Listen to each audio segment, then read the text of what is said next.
started. Thank you everyone for joining us. We'll just give a minute for everybody to filter in. Yeah, we apologize for starting late. We're having a few technical difficulties, so thank you for waiting.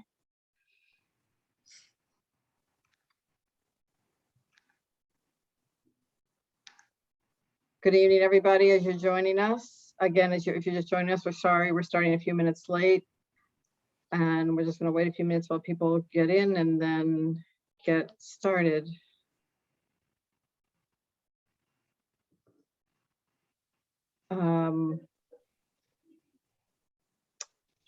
Should I start, Lilia?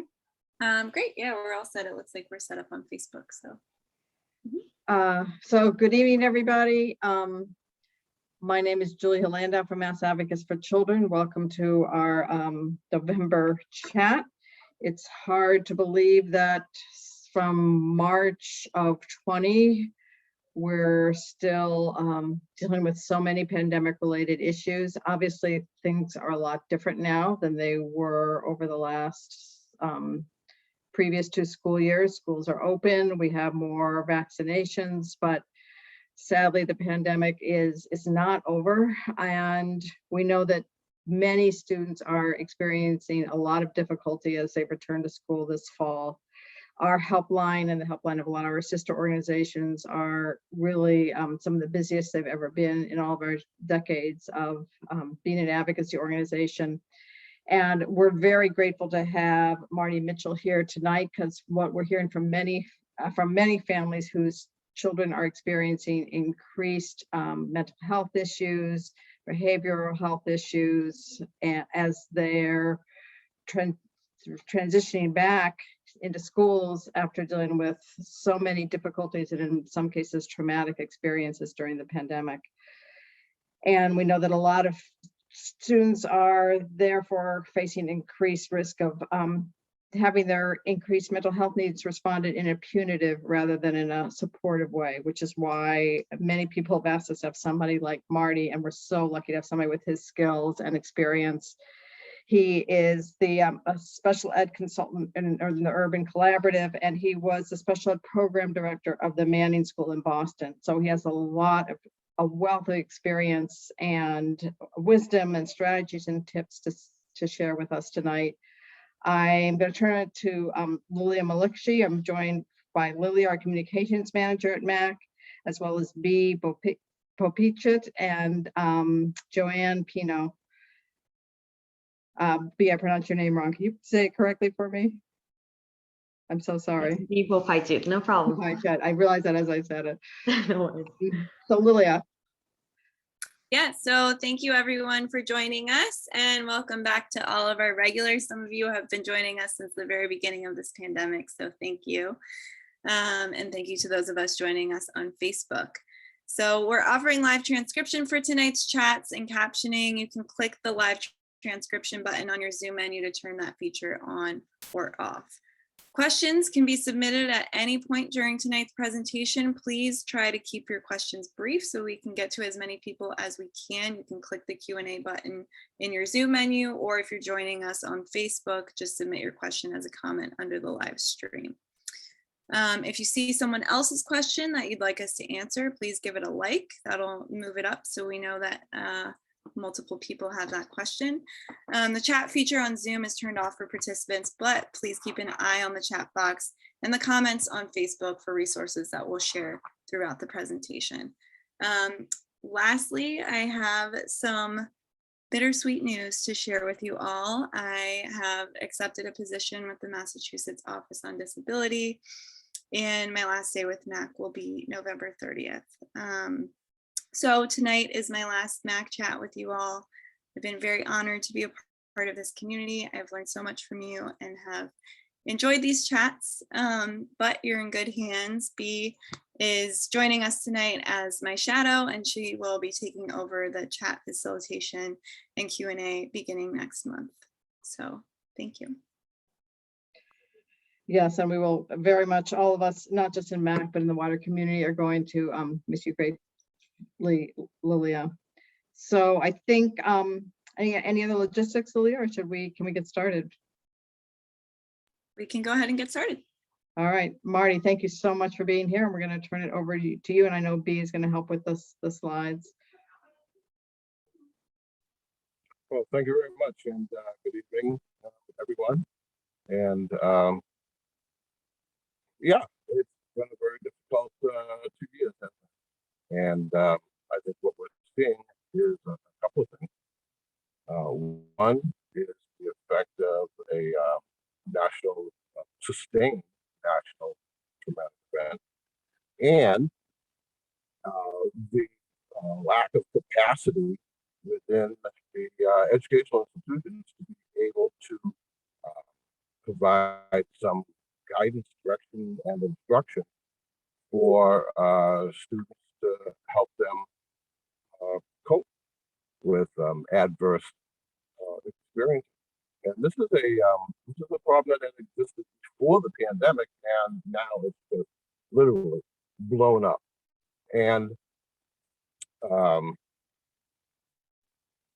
I think we're at a point here where it's kind of an inflection point where we're going to need to decide: are we going to respond to students' needs,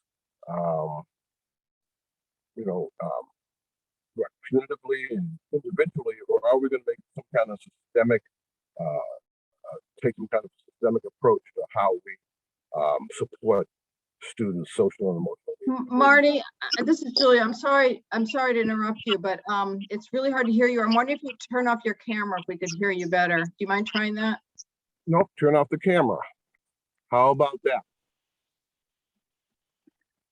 We'll see how this goes. I also want to remind everyone we have captioning and live transcription, so you can click that button on your Zoom menu to have captioning as well if you're having issues hearing.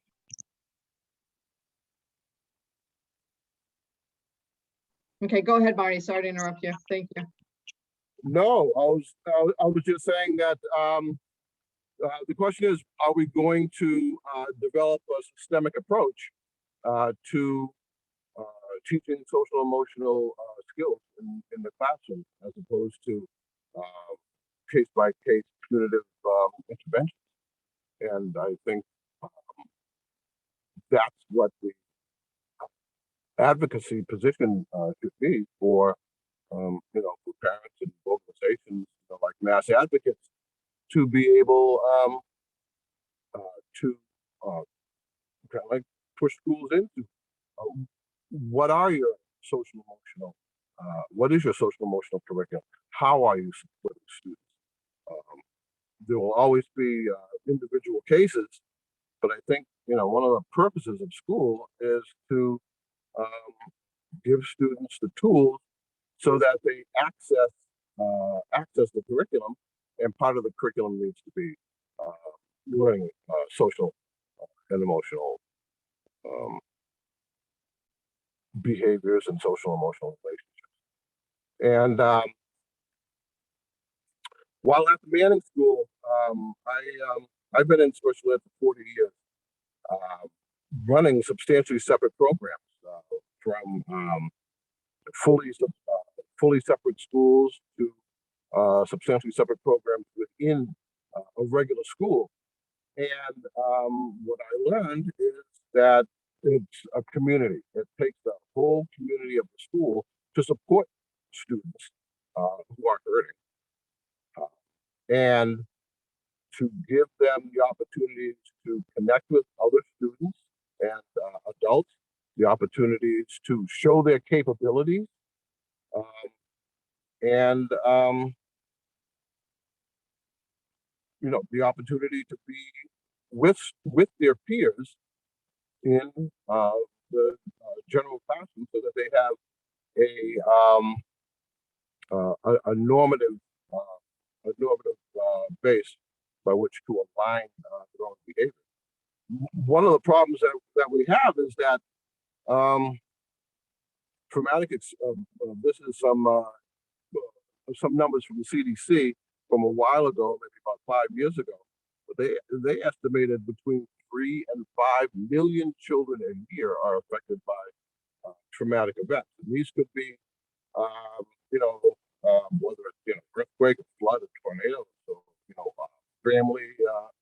family situations, and all kinds of things. All of that bad news that you see, their kids attached to it, and they go to school every day. And I think one of the things that has happened is that there the need to respond to students' uh, emotional fragility this time has just overwhelmed a system that wasn't responsive in the first place. And I think that's one of the things that we're seeing with this increased punitive approach, because folks didn't develop systems to respond to these needs previously. They're just doing what has always been done, and I think it's time, like I said, this is an inflection point to look at trying something different. So next slide, please. Yeah. So just in terms of some back, what did I do? Just okay. Just in terms of some background. Next slide, please. Yeah. So we're using the same brain that we've had for hundreds of thousands of years. There really isn't any physiological difference in our brains. And we were young primates walking along the African savannah, looking for food and looking to not be food. And one of the things that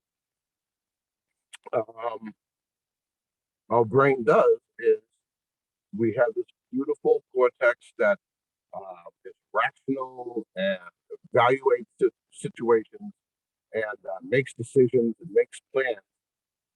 But when individuals feel threatened, whether that threat is actual, it can just be perceived, it can be imaginary, it can be actual, but as long as the physiological organism perceives a presence of threat, it will react as if it's physically threatened.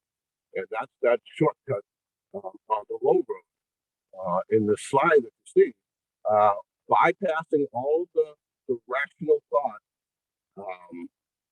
If there's a snake in the bushes, you're not going to start analyzing. Oh, let me see. Let me look for the tail. Let me look for the head. No, you're just going to get out of the way. And whether or not it's just a shaking leaf or whether it's an actual snake threat. So I think next slide, please. So one of the things that we're seeing is where the orange arrows are, that's where the social emotional learning approaches that students learn in school should be applied. When students begin to feel some anxiety, they begin to feel a shift in their cognition. Something is different. Something different is going on. They're not, they're distracted, or they're hypervigilant, looking around, so forth like that. Adults in school have to be able to recognize those signs of heightened arousal and encourage students to use social and emotional skills that they have learned while not in a crisis to recalibrate their emotional state. And that is what SEL is all about. And our schools need it badly, and they need it in a comprehensive way. Not just, next slide, please. Not just a block learning where you learn how to talk with people for 30 minutes a day, for 30 minutes once a week. That's just not going to work. You need a continuous, supportive atmosphere, environment, in order to reduce those feelings of threat. So this presentation will be, is available, and I encourage people to go over it. It's, and please email me with questions, or if you need something a little further explained. There's also a reference sheet in the back for where I got a lot of this information. So next, please. Yeah, so it's up to adults to be able to change the environment, and adults should be able to, be a couple of steps ahead of kids. Well, because they're adults, and those situations in which students might begin to feel anxious, or begin to have feelings of a loss of control, are in, say, novel situations. Something new is different. There's been a change in the schedule, and nobody told students about it until it's time for them to do something different. Well, that could be a problem. You need to anticipate those kinds of changes, and give students the chance to adjust to them. Unpredictable situations, and certainly what we've seen in 2 years has been an unpredictable situation, and not just students, but adults have been responding to it as a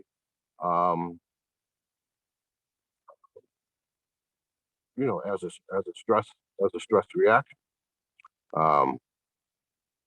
So some of the ways that you can really help with that is develop daily schedule, go through it before the day starts, and this can be done at home as well.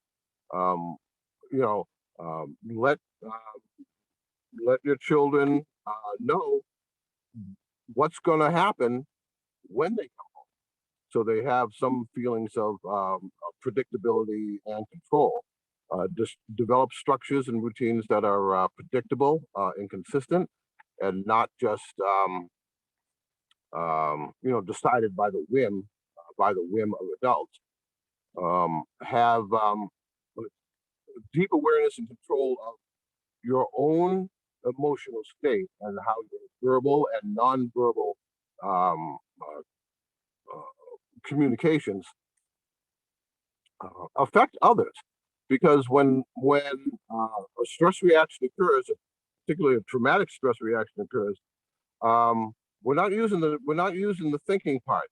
We're using the animal part, the survival part, and we're not listening to words. We're looking at facial expressions. We're looking at proximity, how close somebody is to someone else. We're being very vigilant of hands and movements, and very cognizant of things like tone of voice. So all of those things need to be taken into consideration when interacting with students who are in a heightened emotional state.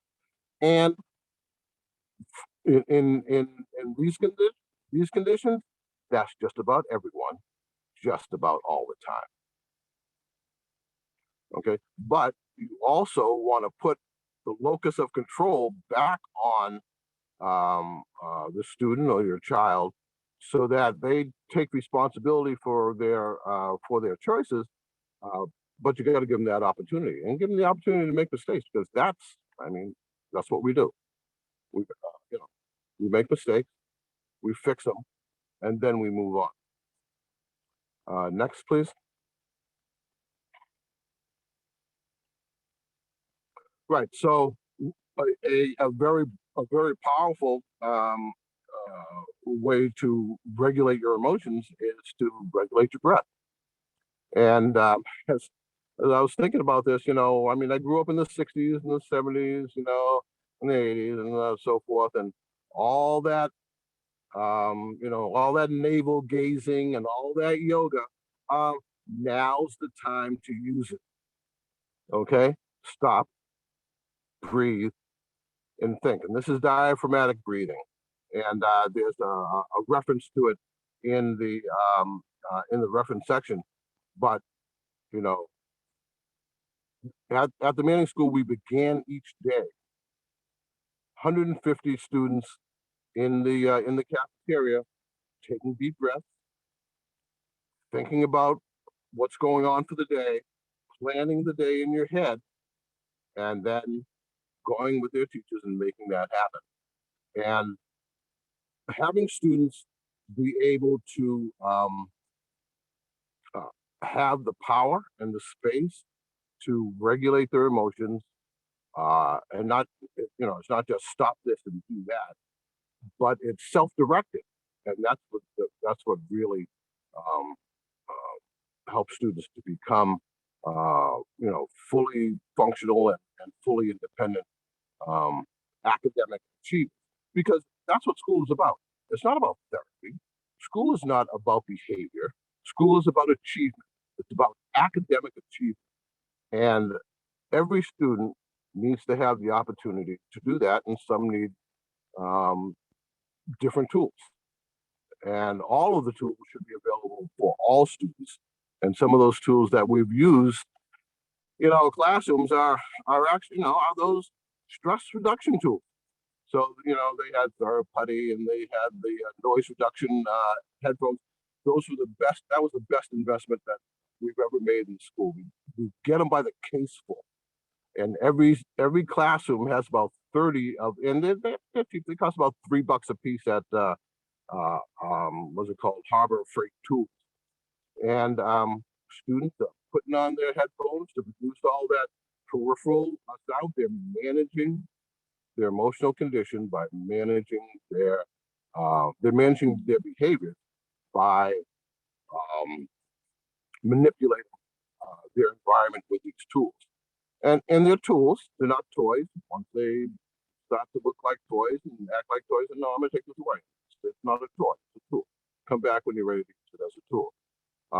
Weighted vests and pressure vests and squiggly feet. All of those things were available to every student, every classroom in our school, and as well as wobble boards, and you take a break. You're out in the hall, you're tossing a weighted ball around with a friend. You come back in, you're good to go. They're recognizing when their stress is beginning to increase. They get the tools, they get some help, they regulate their emotions, then they come back to work. And that's what we want to see. We don't want to see kids that don't have emotions. We want to see students who know how to regulate them. Next slide, please. Yeah, and showing students and showing our children how to regulate emotions is pretty important, because they model the behavior that they see. And if we have expectations of perfection, and then kind of like lose it and blow out top when things don't go well, they're looking at that and they're thinking, oh, so that's the way you handle a problem. And then they get to school and that doesn't work. So give kids the opportunity, it doesn't take much to model imperfection and to model the problem solving process and to fix mistakes. And again, you make a mistake, you own it, identify it, you own it, you fix it, we move on. Next, please. Right. So, school is a community, and I think the loss of community, was devastating for everyone. But some students were not included in the community in the first place, and in order to, and that's one of the systemic changes that needs to be made, because all students, all people, have the need to feel that they're capable, connected, and contributing in their environment. So they may not be the best in math, but they may not be the best, but there's something that they can contribute. And to, part of adults' job, both teachers and parents, is to help students identify the places where they can contribute so that they can bring something to the table and not just be passive recipients of treatment. They have a lot to offer, and want to feel connected and capable. Next, please. Marty, we have a few questions here if we can pause for a second Sure. for questions. Okay. Our first question is, are teachers trained on how to see signs of students becoming dysregulated? Well, I know I taught them, but that's what needs to happen in these SEL curriculums. Teachers need to be trained. Right now there are any number of programs that show how staff and students respond, how staff should respond to an acting out student, but there's not too many resources on how to read students, read their emotional state. One of the books that we used, it's old school, very old school, like 80s, 90s, but it's a great resource. That's Linda Alpert, and her book, Cooperative Discipline. And it breaks down the some of the reasons why students misbehave, and gives hundreds of ways to respond that are not punitive, that are not provocative, and that work. So in the book, I mean, it's still in print someplace, but you can get it on Amazon for like $3. So it's well worth it to take a look at that book. Like I said, it's old school, but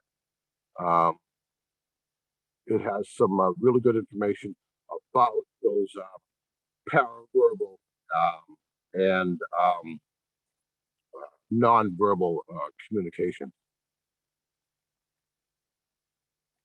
Thank you. And Marty, if you can mute yourself while I'm asking questions, there's a little bit of an echo. Thank you. And if people are having issues with the audio, we apologize. There's not much we can do about it at this point, but we do have live transcription. If you can click the live transcription button on your screen to get captioning, so that may help. Our next question is, there has been an increase in fighting and bullying at our school and a lot of issues between kids on social media. Eventually, the issues escalate and turn into physical fights and kids get expelled.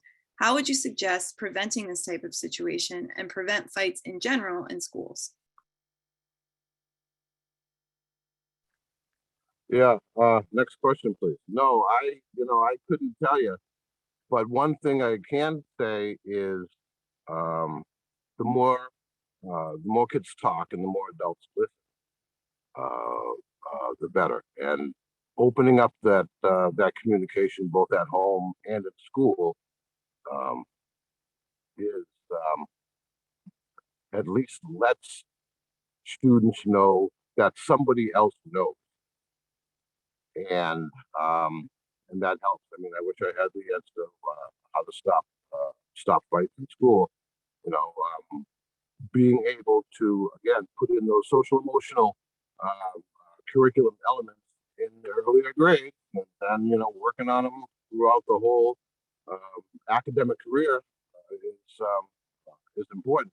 It's kind of tough when a kid gets into 11th grade and they've either been a bully or have been bullied, and no one really knows what to do. That's really a real difficult situation. So, but I would just say, keep those lines of communication open and really, check in all the time to keep an eye on your child's emotional state. And also, social media is exactly that. It's media. It's not real life. And, you know, we need to be able to kind of take it at face value. Thank you. I don't know. Questions for this break. If you can, yeah, thank you. And I just want to remind people, you can submit your questions in the Q&A. If you're on Zoom, and if you're on Facebook, just post your question as a comment under the live stream. Our next question is, thank you for sharing your wisdom. What do you do if your child's school thinks they're implementing a robust social emotional learning program, but they are not practicing the adult actions in the way that you outlined, and thus not meeting your child's needs?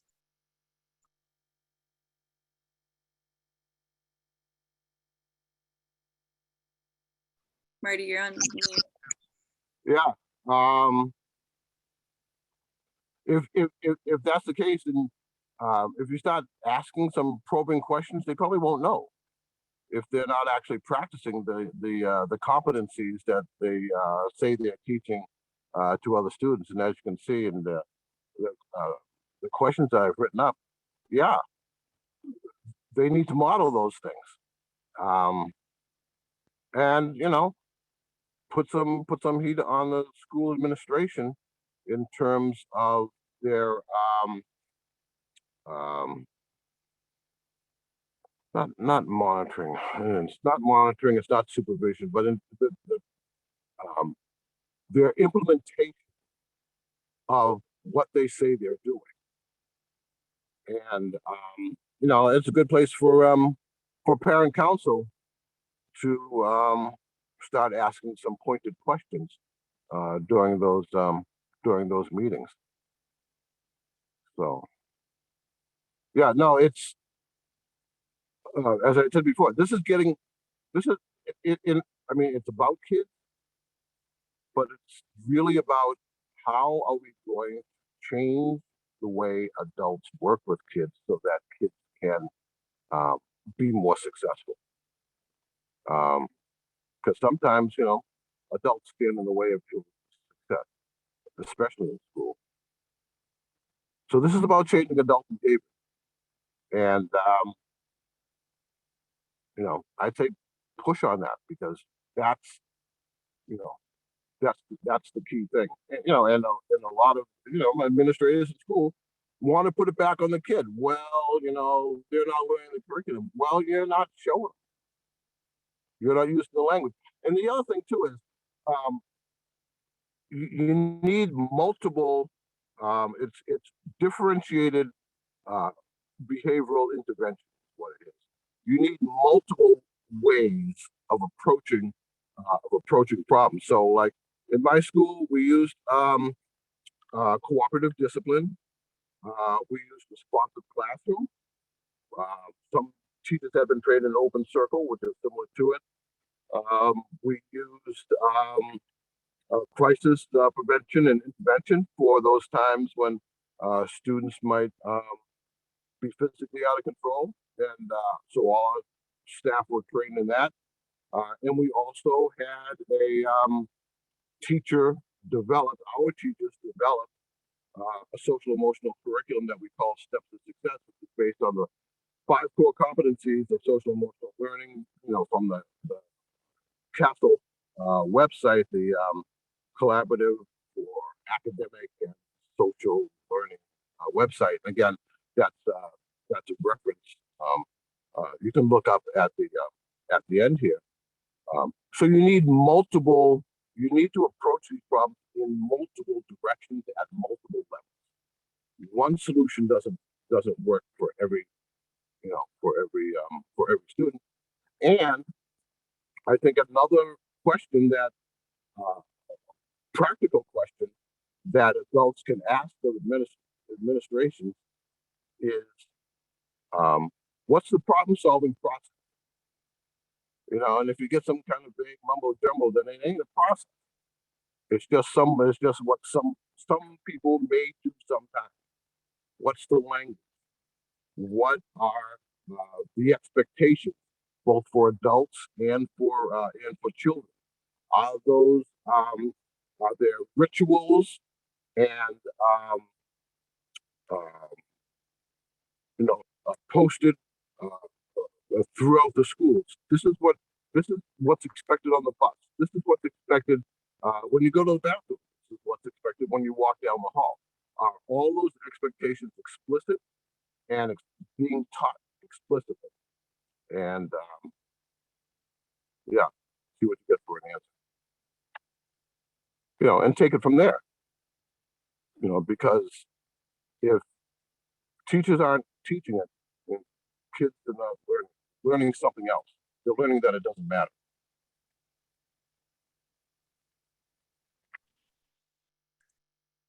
Thank you. We have a few more questions, but I know you have more presentation to get through, so I'll save those until the end.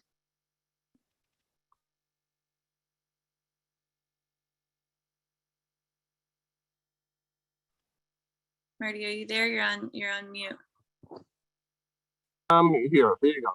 Yeah, no, these are questions that parents should be asking of their administrators, of their schools administrators, and if they don't know, then why they don't know is another really good question. So there's another slide. What's the next one?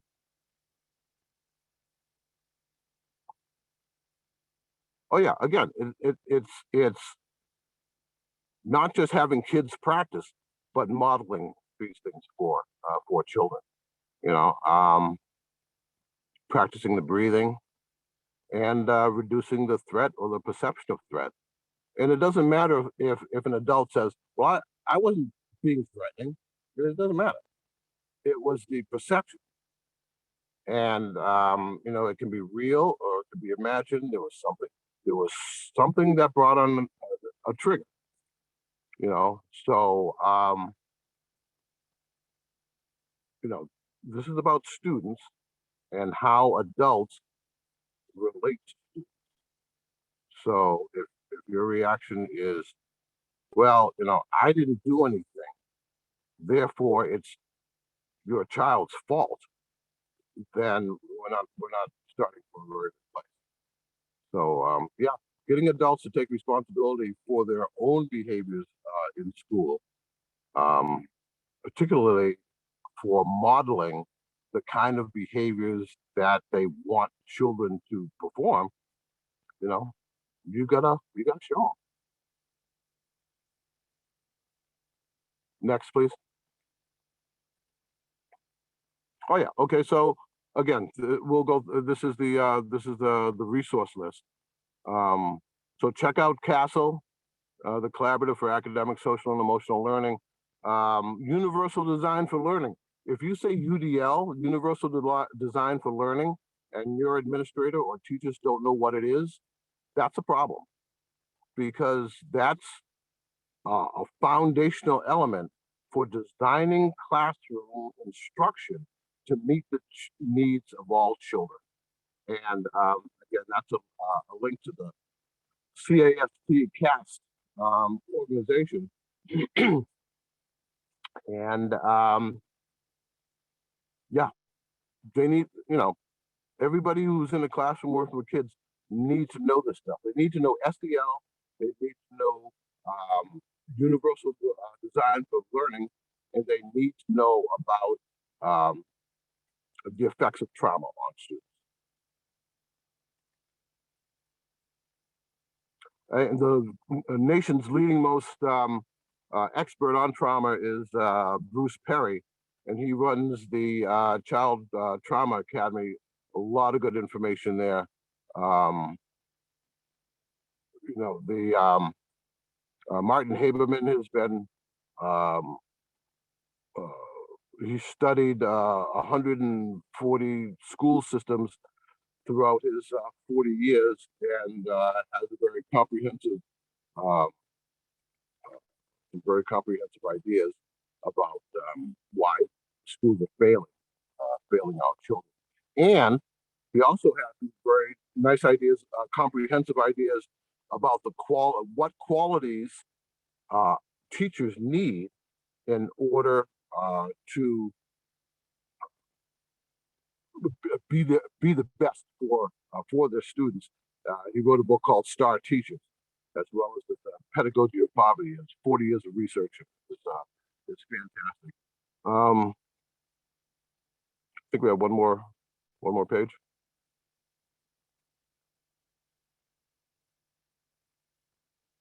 Is that it? Oh, okay. Is that it? I think so. Yep, that's it.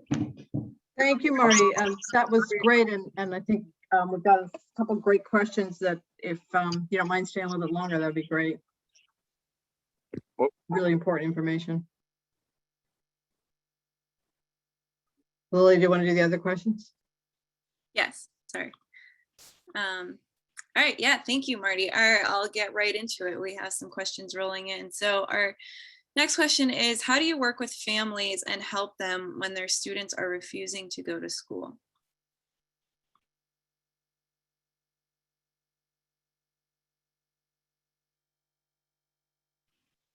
Marty, you're on mute. Yeah, there you go. Yeah, we have a few of those. Maybe try to flip the script, and bring school to the student. They may find that, but this is about community. I mean, I had students that were identified as school phobic. Oh no, he doesn't want to go to school. He refuses to take the bus and so forth. It took 4 months worth of work. He wouldn't get off the bus.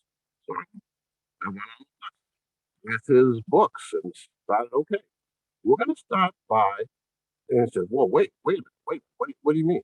You're going to teach me here on the bus? Yeah, exactly.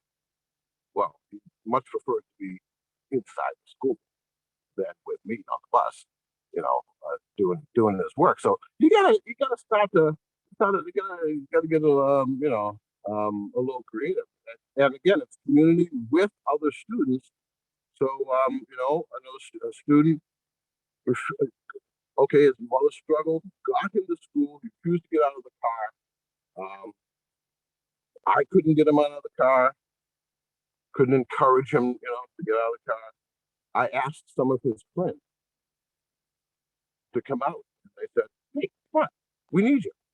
You know what we're doing? We're doing this, and we need you. Okay, problem solved. You got it. Because he was needed.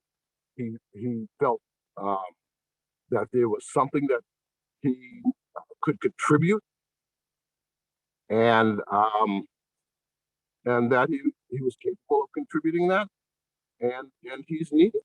So this is a real question of how grounded our students in school as a learning community. If students are feeling isolated, then yeah, I mean, nobody wants to go to a place where they're ignored and isolated. So yeah, that's a question about community.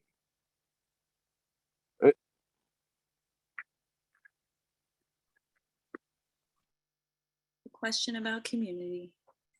Our next question is, I really liked your point about the fact that social emotional learning cannot take place in a 30-minute block every week. What does it look like when social emotional learning is being integrated into, for example, math class or history class?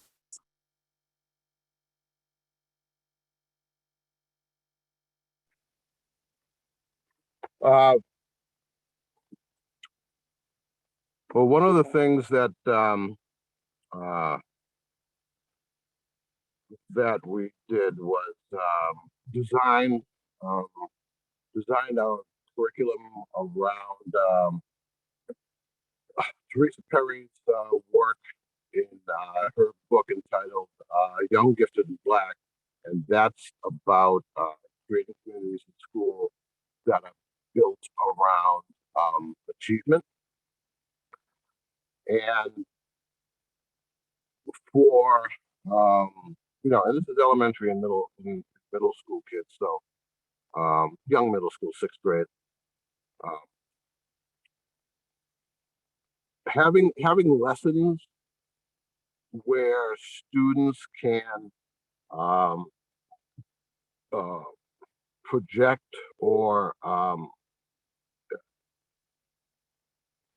give their analysis about what the emotional what the emotional state of a character is, like a Harry, or like George Washington.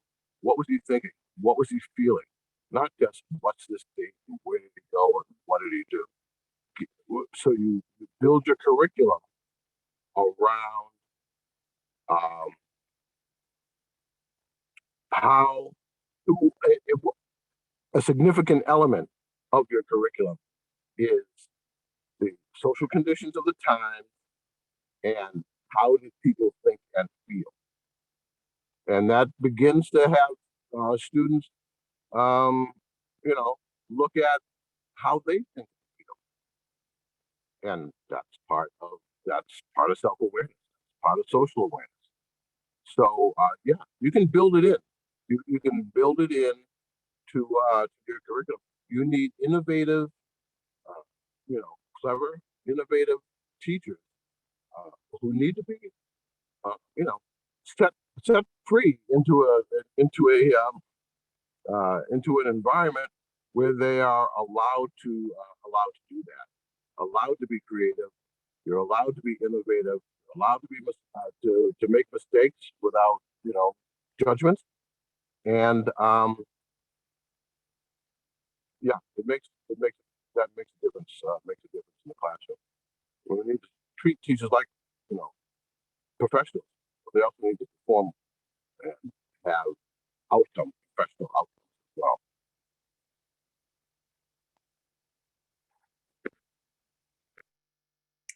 Thank you. Our next question is, do you know the success of programs using peer mentors and models? In other words, coaching kids who are self-regulating at the moment to model skills for the other kids to help reinforce the learning of these skills. Do you know the success of those? Yeah, well, from what I understand, they're pretty successful. And classrooms should have student groupings that include multi-level groups and um, cooperative activities, where again students contribute what and where they can as they learn the things that they don't know. So those student groupings, is really important. Um, yeah, peer mentoring. Can't say enough good things about it. But those mentors also need those social and emotional supports because they're going to be frontline people who are students who need help figuring stuff out. They just can't be left to kind of fend for themselves. Students who need a lot of support, and that's where everyone learning those SEL skills and modeling them. That's where that comes in.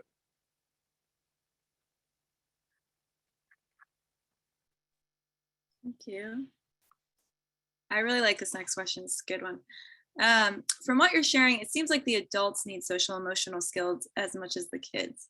Have you seen programs in which the adults can learn the skills they're supposed to be teaching the kids, sorry. How can adult behavior be changed? How can we teach the adults to emotionally regulate so they can better support kids?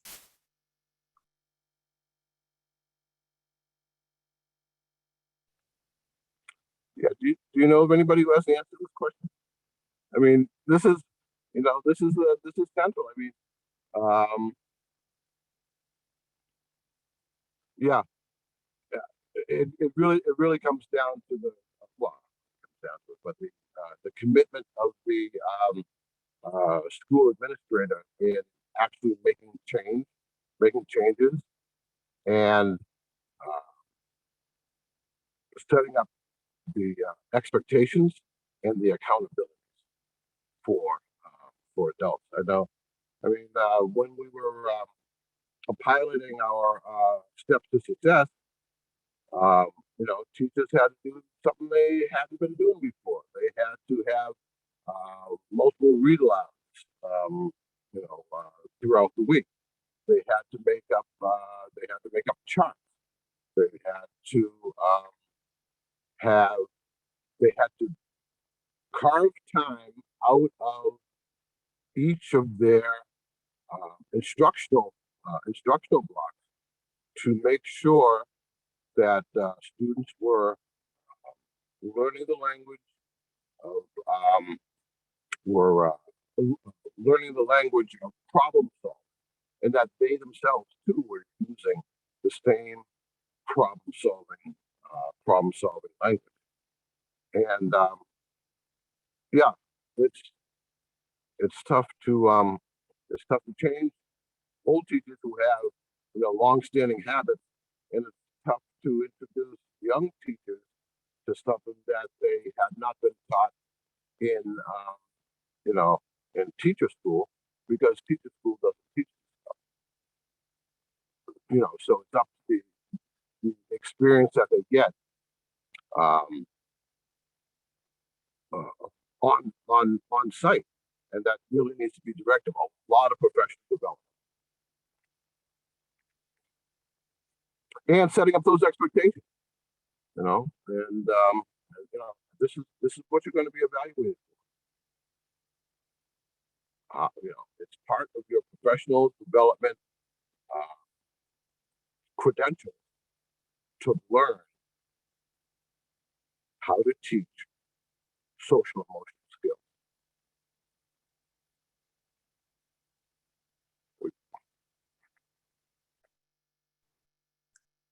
Thank you. Joanne also just put up a poll if you all can respond to that. And we have a few more questions, but when you close out tonight, you'll be directed to a survey. If you can please fill that out if you haven't already. If you've already filled it out, there's no need to do it again. Thank you to those who have provided their feedback. We do use that to improve our chats going forward, so thank you. So it looks like we have 2 more questions tonight. Our next one. I think Lily, we should probably just do one more question. It's getting so late. Okay. And before we go to that, I just really want to thank Marvin Mitchell for spending his Thursday evening, and all of you for joining us tonight. It's just a wealth of experience and information, and hopefully you all are reading the transcription, and he's going to allow us to send out the slides afterwards, because we know these are just really such pressing issues for schools and school communities right now. So thank you. And what's our last question, Lilia? Absolutely. And I'll also say, if we weren't able to get to your question, I'll post the helpline number in the chat. You can call our helpline for in-depth support from our helpline advocates. So our final question is, from what you're sharing, it seems like the adults, oh, sorry, that's the one you just answered. Okay, this is our last question.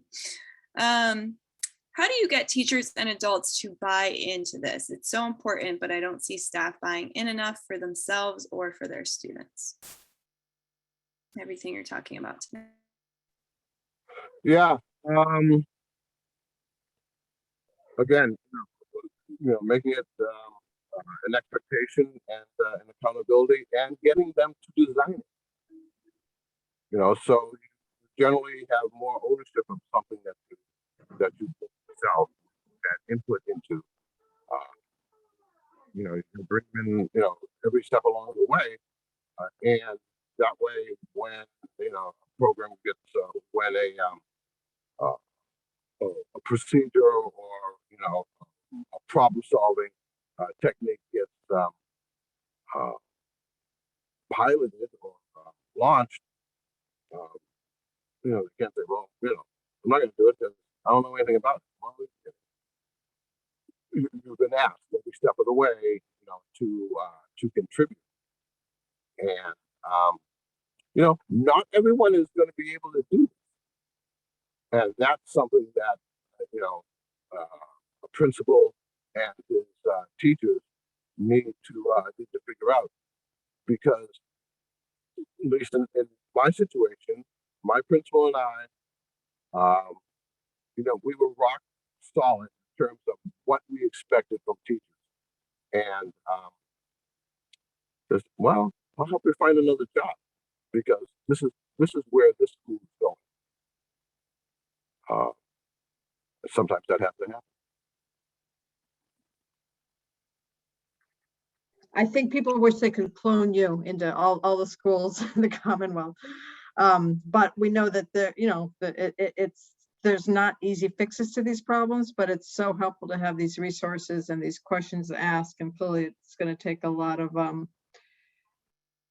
continued advocacies from families and others and educators like you. But there's so many students in high need right now. This is just really vital information and perspective. So thank you so much, Marty. Thanks for all of you for joining.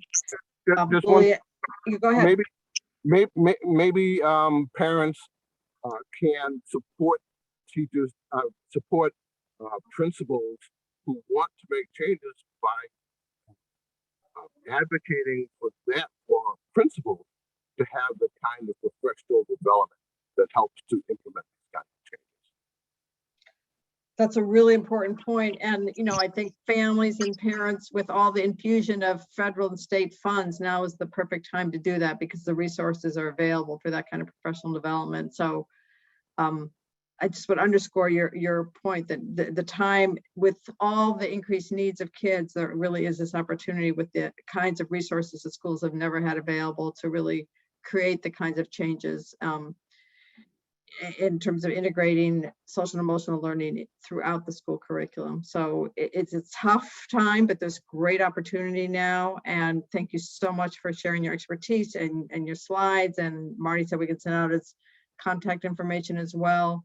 Lily, is there any other things that we should do to wrap up other than to say goodbye to Lily as well? We're going to really miss you as you've helped us launch our everything that we've been able to do through these chats and Charla's with so much of Lilia's help. And we're really grateful that Bea will be here to continue on. Yeah, no, thank you. Thank you to you all. I will miss this community for sure. I posted a link to our MAC Autism Connections Facebook group. I will still be lurking in there. So I'll be keeping in touch with this community, and please join if you haven't already. And if we weren't able to get to your question, or if you'd like to discuss your case more in depth, please call our helpline. That information is also in the chat. So thank you all, and stay in touch. And thank you for joining us. Everybody have a good holiday coming up.